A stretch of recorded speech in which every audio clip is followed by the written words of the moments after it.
Hello dear student, I am Bharat sir from Thamada Education Institute. We are discussing chapter number 14. Let us move further to discuss more about chapter number 14. Write answer in your notebooks. So यहाँ पे कुछ questions पूछे गए हैं, उसके answer हमें notebook में लिखने हैं.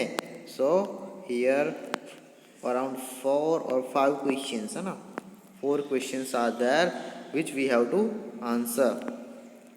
Let us see the questions with answers so you have a better idea. See the questions. In which chores Raju helps his father? यानी राजू कौन कौन से काम में हेल्प करता है उसके फादर की. तो यहाँ पे Raju helps to remove weeds from field, harvesting onion and in other work also. घर के काम में भी हेल्प करता है, फार्म में भी हेल्प करता है एंड हार्वेस्टिंग में भी हेल्प करता है. Is there any field near your house? What is grown there? आपके घर के नियर कोई फील्ड है, कोई खेत है, तो वहाँ पे क्या ग्रो अप होता है? तो yes, wheat and vegetables are grown there. तो फील्ड है भाई हमारे घर के आसपास और वहाँ पे वीट एंड वेजिटेबल ग्रो होते हैं. आपके फील्ड है आपके घर के आसपास, तो वहाँ पे जो भी ग्रो होता है वो आप लिख सकते हो. राजू's father takes the onion to the market in truck. Raju के फादर ट्रक में ओनियन ले जाते हैं, कहाँ पे? मार्केट में बेचने के लिए. Think how would fruit and vegetable be taken to another place if there no proper roads. तो यहाँ पे अगर रोड्स नहीं होते है ना, तो कैसे फ्रूट्स एंड वेजिटेबल लिए जाते हैं ना, लेके जाते? तो then people would have to use bullock cart और डोंकी फॉर कैरिंग वेजिटेबल्स.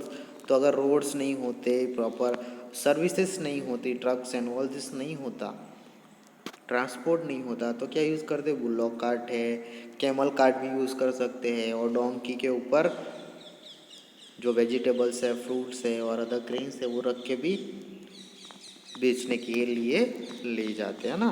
तो अभी ट्रांसपोर्ट है तो ऐसा नहीं है, बट अगर नहीं होता तो ऐसा होता, हमें सोचना है. Okay, what kind of vehicle are use to carry fruits and vegetables? कौन से टाइप के व्हीकल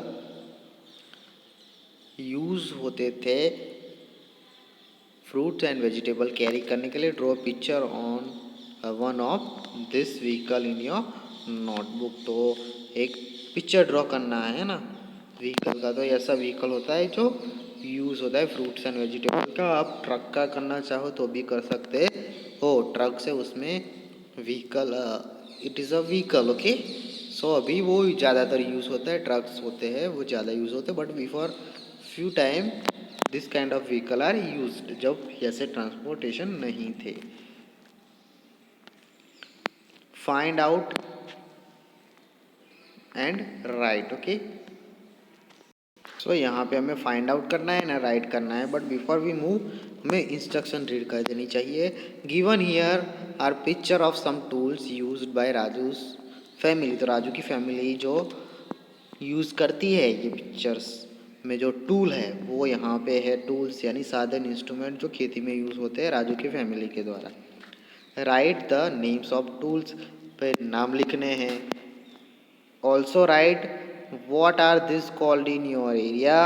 और इसके नाम तो हमें लिखने ही है, बट आपके एरिया में उसको क्या कहा जाता है? अगर आप गुजरात में रह रहे हो तो गुजराती में कुछ उसको कहा जाता है अलग तरीके से, अलग स्टेट में उसको अलग कहा जाएगा. यानी अलग अलग एरिया पे इसका अलग अलग नाम होता है. जैसे हमारा चरोतर है तो हमें चरोतर में इसको कौन से नाम से जानते हैं वो लिखना है. What work are they use to, और इससे क्या काम होता है, क्या वर्क इससे होता है वो भी लिखना है. तो यहाँ पे पहला पिक्चर है जिसको हम प्लाव बोलते हैं, सेकेंड एक्स है एंड थर्ड है इलेजी, जो हमने देखा है और समझा भी है, बट हमें अभी अपने एरिया में जो नाम से बुलाते हैं और उसका यूज़ क्या होता है वो लिखना है. देखो, फर्स्ट है उसको प्लाव बोलते हैं, हमारे एरिया में भी प्लाव और हल बोलते हैं, और उसको प्लाव द फील्ड है ना, फील्ड को प्लाव करने के लिए, खेड़ने के लिए यूज़ होता है. सेकेंड है वो एक्स है, उसका हमारे एरिया में नाम है कुल्हाड़ी और कुल्हड़ भी बोलते हैं ना। और उसका काम क्या है, digging the fields and cut wood, field dig करने के लिए और कट करने के लिए। थर्ड नेम है एलिजी एंड इलीजे भी बोल सकते हैं आप, एंड उसको हमारे एरिया में सूडो बोलते हैं ना, सूडो। एंड उसका काम है cutting vegetables and grass. Okay, so let us move to the next page. Many steps are needed to cultivate crops. तो कल्टीवेट करने के लिए क्रॉप को बहुत सारे स्टेप, बहुत सारे चीज़ें वो हमें ध्यान में रखनी होती है। Look at the picture and mark them in correct order. तो हमें करेक्ट ऑर्डर में इसको मार्क करना है भाई। यहाँ पे पहले ऑनियन निकालते हैं, यहाँ पे देखो सेकेंड पिक्चर में, यहाँ पे थर्ड में सोइंग सीड्स एंड यहाँ पे digging soil, cutting weeds and gathering the onions at the final moment. तो ये इसमें से कौन कौन सा आएगा कब, क्रोनोलॉजी हमें प्रॉपर ऑर्डर में उसको अरेंज करना है कि भाई ये फर्स्ट स्टेप है, सेकंड स्टेप है, थर्ड स्टेप है, ऐसे। So let us make it in a correct order. See first number का स्टेप क्या है, सॉइल को डीग करनी पड़ती है, उसको प्रॉपर तैयार करना पड़ता है। सेकंड नंबर में उसको सॉइल होता है उसको क्या करना पड़ता है, डालना पड़ता है लैंड के अंदर, है ना, बोना पड़ता है। देन जो सीड्स है उसको क्या करना पड़ता है, सॉइल में बोना पड़ता है ना। और थर्ड नंबर का है उसको वीड्स निकालने पड़ते हैं। फोर्थ नंबर का है उसको प्रॉपरली कट करना पड़ता है। एंड 5 नंबर का है जो उसको फील्ड में से निकालना पड़ता है, जिसको हार्वेस्टिंग बोलते हैं। और 6 नंबर का है उसको पैक करना पड़ता है और बेचना पड़ता है बाजार में। तो ये 6 स्टेप्स है जो हमें याद रखने हैं। See, look, last 2 questions. What are the crop cultivated in your area? Write them or discuss about the step of crop that is grown in your area and write detail in your notebook. तो notebook में detail में लिखना है यहाँ पे कौन कौन से क्रॉप ग्रो होते हैं वो लिखना है। अराउंड 8 क्रॉप है यहाँ पे, बट अगर ज़्यादा होते हैं तो you can write more. Okay, see what are the crops cultivated in your area, write them. तो wheat, बाजरा, राइस, टोबैको, टोमेटो, चिल्ली, बनाना, मेस, ये सारे क्रॉप्स होते हैं। अराउंड 8 लिखिए, अगर आपको ज़्यादा लिखने हैं तो यू कैन राइट। ओके, अब देखो यहाँ पे थर्ड नंबर का लास्ट क्वेश्चन से, discuss about the step of crop that is growing in your area and right detail in your notebook. तो जैसे स्टेप होते हैं कि भाई ये स्टेप करना चाहिए, पहले ये करना चाहिए, वो करना चाहिए, सारे स्टेप होते हैं जो क्रॉप ग्रो करने से पहले वो हमें डिस्कस करने हैं। फर्स्ट स्टेप है, first the nutrition and the fertiliser are added to the soil for the proper growth of the crop. तो न्यूट्रिशन और फर्टिलाइजर ऐड करना पड़ता है, बट उसके पहले हमें प्लाव भी लगाना पड़ता है और क्या करना पड़ता है, प्रॉपर लैंड को तैयार भी करना पड़ता है। Second, soil cultivation is done by using spade. जो स्पैड यूज़ करके सॉइल कल्टीवेशन भी करना चाहिए। Spade is a tool use for digging the soil. वहाँ पे एक्स यूज़ होता था, यहाँ पे क्या यूज़ होता है, सॉइल पे सॉइल को डिग करने के लिए स्पैड भी यूज़ होता है। Seeds of wheats are taken sprinkle or sown in the soil using the seeds drill. अगर सीड्स ड्रिल है हमारे पास नहीं है तो प्लॉ का यूज़ करके या फिर अदर इंस्ट्रूमेंट का यूज़ करके क्या करना पड़ता है, सीड को जो सो करना पड़ता है इन द लैंड। देन क्या है,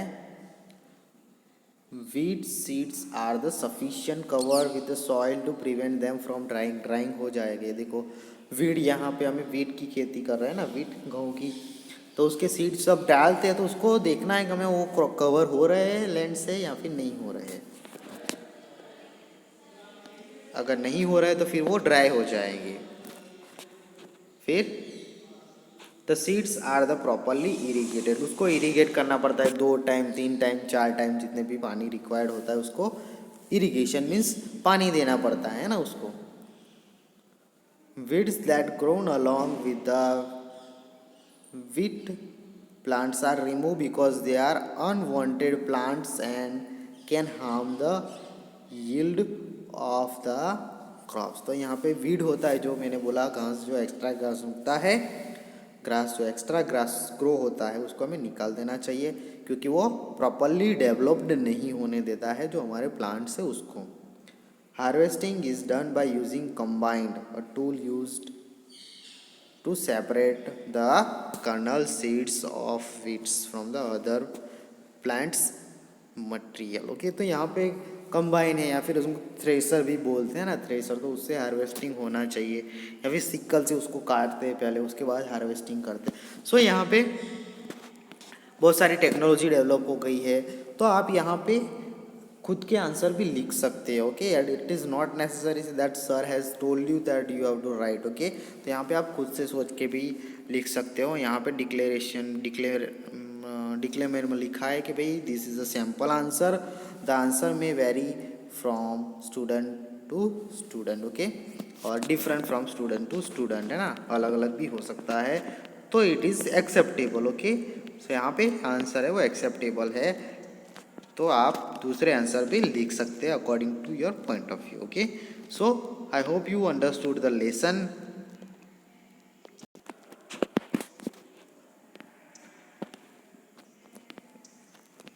We have discussed this chapter and we have completed the discussion of this chapter.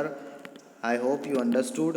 If you have any query, you can ask me, you can meet me, you can call me,